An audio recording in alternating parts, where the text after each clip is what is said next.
რუსეთის სახელმწიფო ენერგოკომპანია გაზპრომ სულად აქვს საქმე ის რთულ და კრიზისულ ვითარებაში იმყოფება, რადგან კომპანიას აქვს 60 მილიარდი კუბური მეტრი გაზი, რომელსაც უბრალოდ ვერ ყიდის, რადგან არ არის მოთხოვნა იმ ფასად, რა ფასადაც გაზპრომი ამას აკეთებს მსოფლიოში. ამას აქვს რამდენიმე ახსნა, მაგრამ სანამ ახსნებზე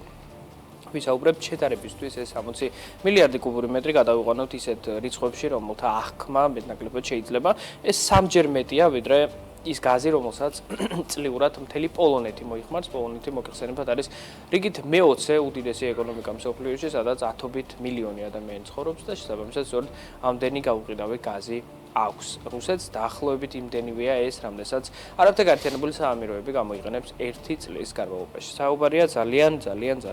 დიდი რაოდენობის გაზზე. საბოლოო ჯამში გასულ წელს მოიპოვა 416 მილიარდი კუბური მეტრი ბუნებრივი აირი გაზპრომმა, მაგრამ მოახერხა გაყიდვა მხოლოდ 355 მილიარდისა, რაც მიუთითებს სრულ ჩავარდნაზე გეგმისა, რადგან როგორც წესი გაზს როცა მოიპოვებენ, იგივე რაოდენობის გაზი უნდა გაყიდონ, ეს ბიზნესურად ასე უკეთესად მუშაობს, რადგან ამ შემთხვევაში მისი გრძელვადიანად დასაწყობების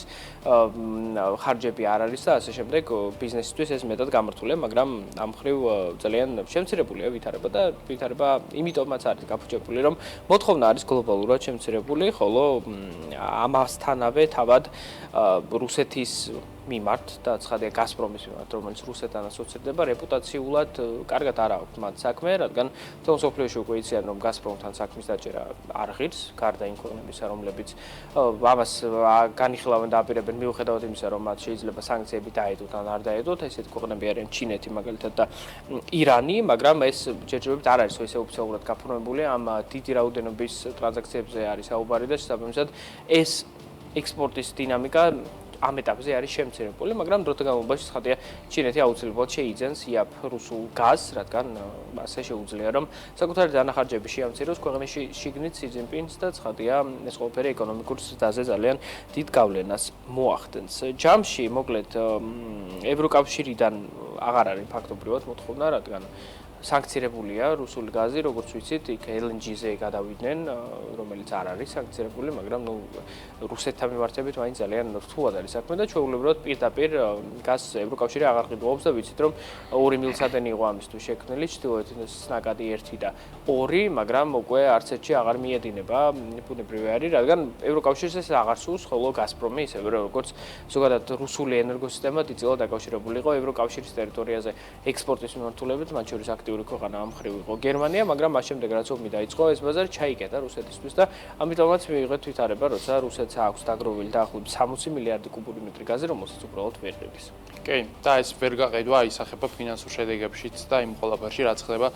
საფონდო ბირჟაზე. აქ საუბარი არა გვაქვს, რა თქმა უნდა, ნორმალურ საფონდო ბირჟაზე, ეს არის მოსკოვის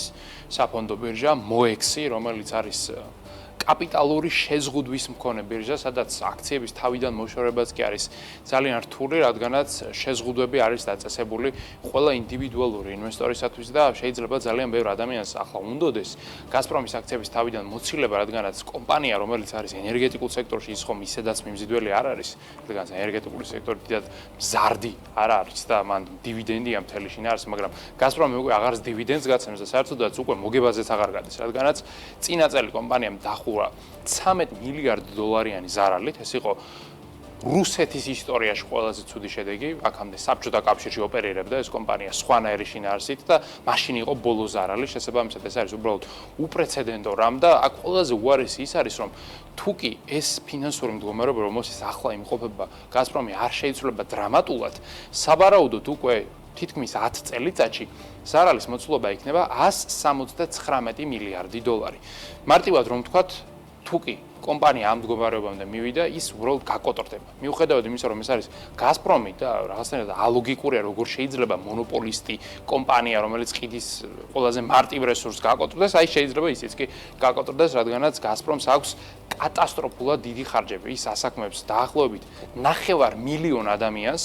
შესაბამისად ამ 9 მილიონი ადამიანს ჭირდება ხელფასის აღება, გაზპრომს აქვს კოლოსალური ინფრასტრუქტურა, რომელსაც მუდმივად ჭირდება მომსახურება და განახლება, აქ კილომეტრობით მილსადენებზეა საუბარი და ჭაბურღილებზე და გადამომუშავებელ ქარხნებზე, რომელთაც ჭირდება ძალიან დიდი კაპიტალი ყოველწლიურად. ეს არის ალბათ ერთ-ერთი ყველაზე კაპიტალ ინტენსიური საქმე საერთოდაც, რომლის კეთებაც შეიძლება პლანეტაზე. ამიტომაც კომპანიას თუ ეს ფული არ ექნება, რა თქმა უნდა, ფული დამთავრდება და ერთ დღეს წარმოებაც უბრალოდ გაჩერდება, თუ კი რა თქმა უნდა, რუსეთი არ ჩაერება პირადად სახელმწიფო ბიუჯეტით, მაგრამ სახელმწიფო ბიუჯეტი, რომელიც თავისი არსით დამოკიდებული არის ნავთობისა და გაზის გაყიდვაზე, როგორ შეძლებს ნავთობისა და გაზის ინდუსტრიის დასუბსიდირებას, ეს არის რაღაც ამოუხსნელი კაზუსი, რომელსაც ესეთ მარტივი პასუხი არ აქვს და რომელზედაც ალბათ რუსი ეკონომისტები ახლა კრემლში იმტვრევენ თავს, რადგანაც თუ კი გაზპრომი დასრულდება, იქვე დასრულდება რუსეთის ბიუჯეტიც თანამედროვე აგებულებით, მაშინ რუსეთს რაღაც კატასტროფული რეორგანიზაცია მოუწევს სახელმწიფო დონეზე და ეს რამდენად იქნება შესაძლებელი, რა თქმა უნდა, ეს არის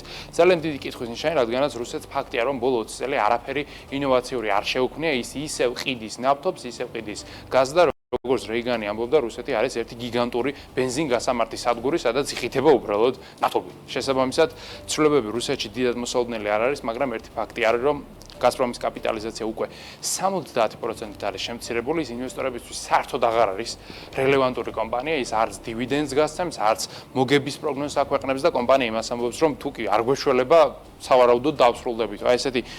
მესიჯი რომ გაავრცელოს მაგალითად Exxon-მა, სავარაუდოდ Exxon-ის კაპიტალიზაცია ხვალ გახდება ნული, მაგრამ ნუ ეს რუსეთია, აქ თავიდან აქტივების მოცილება რთულია, აქ ჩამკეტი მექანიზმები არსებობს და ამ ჩამკეტი მექანიზმების წყალობით გაზპრომს ჯერაც უდგას სული, მაგრამ შეიძლება თუ კი